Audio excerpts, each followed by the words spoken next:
Hola, bienvenidos una jornada más a Estrategias de Inversión. En esta ocasión hablamos con Leonardo López, director en España y América Latina de ODDO BHF, para repasar toda la actualidad de los mercados y repasar también alguna de las claves que tiene esta gestora de cara al ejercicio 2020. Muy buenos días, Leo, ¿qué tal? Hola, buenos días, Pablo. Encantado de estar aquí con vosotros. Bueno, como decíamos, ¿cómo ven este ejercicio 2020 de una gestora como la vuestra? Sí. Nuestro escenario central se basa en una estabilización del crecimiento global, con cierta relajación de las tensiones comerciales tan protagonistas el año pasado entre Estados Unidos y China, pero con un incremento de los riesgos geopolíticos. El año pasado el crecimiento global se estabilizó en niveles de aproximadamente el 3%, cierto que bastante por debajo de ese 4% que vimos en 2017, pero sí que muy lejos de esa recesión de la que hablábamos a principio del año pasado y finales del 18, ¿verdad? En Estados Unidos la economía permanece muy robusta. Continuará la incertidumbre del mayor proteccionismo, de la regulación, continuará, pero la economía está sólida. En Europa parece que se está alejando o se están viendo esas primeras muestras de recuperación del sector industrial, pero es cierto que necesitamos que esos primeros brotes verdes se materializan. Por otro lado, la demanda doméstica en Europa sigue siendo muy fuerte y también los bancos centrales están ahí para apoyar. Con lo cual, como te decía, escenario base es estabilización del crecimiento global con incertidumbre provocada por tensión comercial y incremento de riesgos geopolíticos. El año ha comenzado con el coronavirus de China un poco generando tensión en los mercados, generando noticias negativas. ¿Creen que 2020 puede ser un año de movimientos más erráticos en los índices respecto a lo que vimos en 2019? Sí, la verdad, 2019 ha sido un año curioso, ¿verdad? Solo con que hubieran tenido el valor de invertir, los inversores muy difícilmente habrían perdido dinero. Todo lo contrario, habrían ganado dinero. La mayor parte de las principales categorías de activo subieron.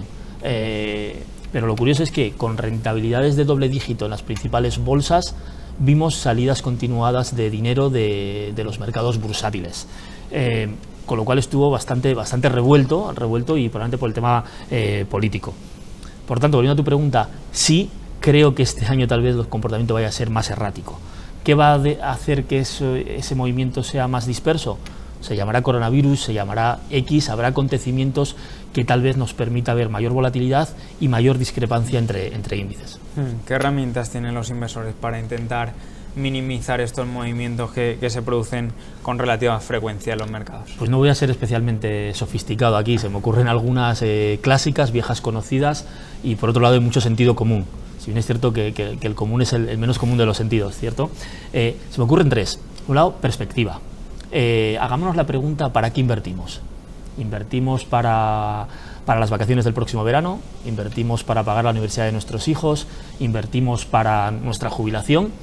En función de la respuesta que demos a estas preguntas, nuestro horizonte, nuestra manera de invertir tiene que cambiar. Si invertimos pensando en la universidad de nuestros hijos, si invertimos pensando en nuestra jubilación, hay que buscar vehículos que nos permitan aislarnos de ese ruido. La segunda receta que se me ocurre es muy sencilla: buscar buenas compañías. Compañías que tengan modelos de negocio sólidos, compañías con una ventaja competitiva clara, compañías que sean capaces de generar retornos sobre el capital, compañías que estén diversificadas internacionalmente, compañías que generen caja que les permita autofinanciar su crecimiento. Este tipo de compañías, cuando las cosas vienen mal dadas, suelen aguantar mucho mejor los vaivenes. Y la tercera de las recetas es otra cosa bastante sencilla de pensar, difícil de encontrar. Busquemos compañías que tengan buen capital humano y que tengan buen gobierno corporativo. Tanto hablamos hoy en día de estos factores ESG, ¿verdad? Me parecen claves para aislarnos de ese ruido, de esa volatilidad. El capital humano es un elemento clave en generación de rentabilidad, en posibilitar a las compañías hacerlo mejor que sus competidoras. El gobierno corporativo es un elemento clave en la mitigación del riesgo de las compañías.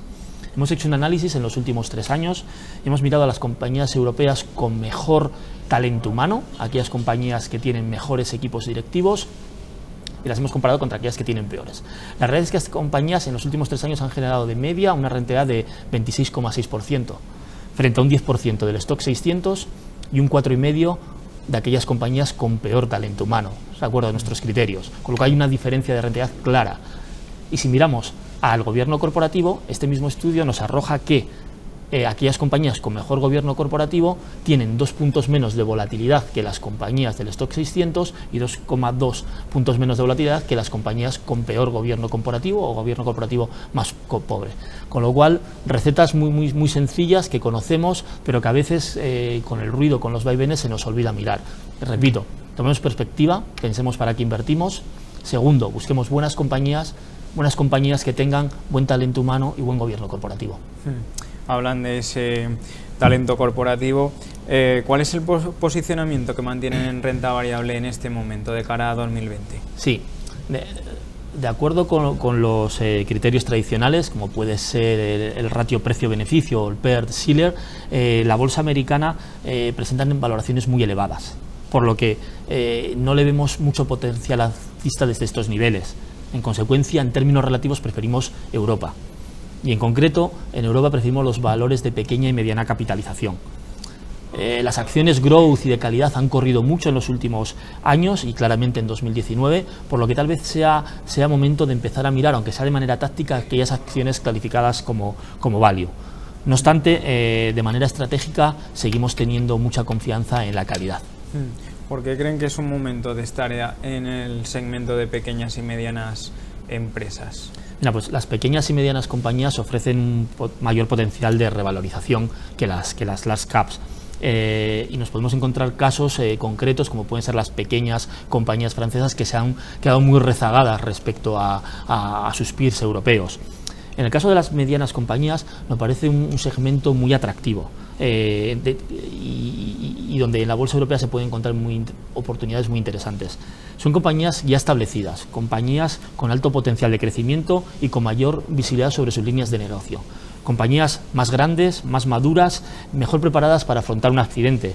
Y son a su vez compañías muy ágiles, que operan en mercados muchas veces nicho y que pueden adaptarse muy bien a las distintas tendencias que hay en cada momento. Aquí sí es cierto que la gestión activa, diferenciar lo bueno de lo de menos bueno es clave, con lo cual gestión activa en el segmento de pequeñas y medianas compañías es clave. En este mercado, por lo que te decía, el mayor potencial de crecimiento que ofrecen y aquellas compañías y mercados en los que se han quedado rezagadas, la gestión activa puede ofrecer mucho valor este año. Habla de esa gestión activa. En la casa tienen un fondo como el ODO BHF Avenir Europa, que tiene un poco la visión a largo plazo, ¿no? Visión de batir al mercado en 5 años, batir a ese índice de referencia como es el MSCI Europe Smith Cap Return Europa. ¿Qué tipo de compañías encajan en esa estrategia? ¿Nos podría dar algún ejemplo de alguna compañía que tenga en cartera el gestor? Sí,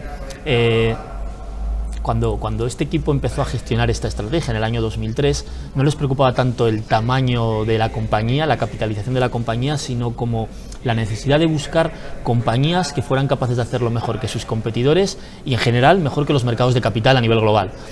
Y se dieron cuenta que en lo que se categoriza como medianas compañías europeas se podía encontrar muchas compañías con estos atributos. El universo de mid-cap hay mucha diversidad, muchas oportunidades. Hay compañías muy especializadas en mercados nichos. Y aquí la gestión activa, la capacidad de seleccionar compañías, añade mucho valor. Y esto es lo que hace el fondo, al fin y al cabo. Buscar buenas compañías que aporten valor, que creen valor.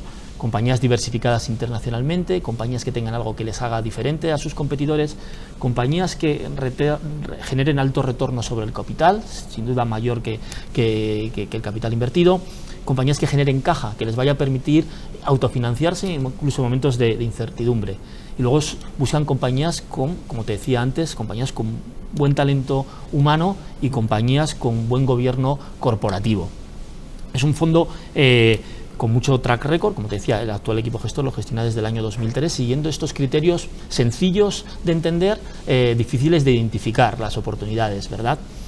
Me pides ejemplos de alguna compañía en concreto, sabes cuán reacios somos a hablar de compañías, pero sí puedo hablarte a lo mejor de algún tipo de idea que hay en el fondo.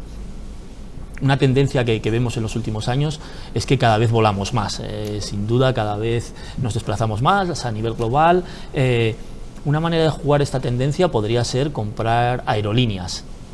Pues esto no es lo que hace el fondo. Al fin y al cabo, yo como usuario, cuando quiero viajar de un sitio a otro, normalmente me voy a un buscador y busco aquella compañía que me ofrece el billete más barato. El servicio es el mismo, desplazarme desde el punto A al punto B. El valor añadido que pueden generar las aerolíneas es pequeño. En cambio, hay otro tipo de compañías que se dedican a fabricar los componentes, las piezas para los fabricantes de aviones que luego van a comprar las aerolíneas. Y es aquí donde vemos oportunidades, porque aquí es un mercado muy concentrado en el que hay pocos jugadores a nivel global, en el que cada uno de ellos tiene una posición nicho, donde tienen poder de fijar precios y donde están menos expuestos a la ciclicalidad de los viajes, porque los viajes son cíclicos ciertamente, pero aunque se viaje menos, aunque se compren menos aviones, los aviones necesitan mantenimiento y estas compañías, aparte de fabricar las piezas, ofrecen servicios de mantenimiento, en una parte bastante importante de su línea de negocio. Con lo cual, el fondo buscaría este tipo de compañías, ¿verdad? En este sector cíclico, como puede ser el aeronáutico, pero en otros muchos sectores.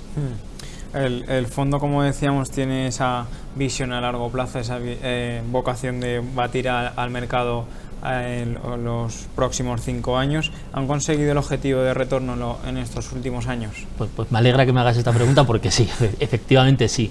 Desde el 31 de diciembre de 2003, que es la fecha en la que el actual equipo gestor se hace cargo de esta estrategia, el fondo ha conseguido una rentabilidad anualizada de 12,4% frente al 9,2% de su benchmark y el 4,9% del Eurostoxx 50.